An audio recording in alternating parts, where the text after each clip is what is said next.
এই সরকার কোনোদিন চাইতো না যে মতুয়ারা সিটিজেন হয় বলে তাদেরকে সেকেন্ড গ্রেড সিটিজেন করে রাখার চেষ্টা ছিল। বলছে ভোটার কার্ড হয়ে গেছে তোমরা তো সিটিজেন, এরকম হয় নাকি?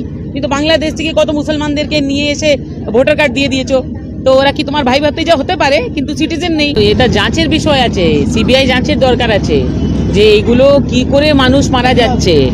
ভয় তো সব থেকে বেশি পিসিআর ভাইপোর মানে হওয়ার দরকার না, কেন সরকার চলে যাবে এর থেকে বড় ভয় তো আর কিছু নেই। কিন্তু তারা মারা যাচ্ছে না, মানুষ কি করে মারা যাচ্ছে, তো এটা মার্ডার আছে না কি আছে, এগুলোতে তদন্ত হওয়ার দরকার। আপনি এই যে নমশূদ্র এলাকায় যারা অধিকাংশ বাংলাদেশী তাদের এলাকায় এলেন, আতঙ্ক দেখতে পাচ্ছেন তাদের ভিতরে? একদমই না, আপনি তো দেখেছেন কোথায় আতঙ্ক আছে। তারা আজকে গর্ব বোধ করছে যে এতদিন পরে তারা একজন মানে সিটিজেন হতে চলেছে। এই সরকার কোনোদিন চাইতো না যে মতুয়ারা সিটিজেন হয় বলে তাদেরকে সেকেন্ড গ্রেড সিটিজেন করে রাখার চেষ্টা ছিল। বলছে ভোটার কার্ড হয়ে গেছে তোমরা তো সিটিজেন, এরকম হয় নাকি? কিন্তু বাংলাদেশ থেকে কত মুসলমানদেরকে নিয়ে এসে ভোটার কার্ড দিয়ে দিয়েছো, তো ওরা কি তোমার ভাই ভাবতে যা হতে পারে কিন্তু সিটিজেন নেই।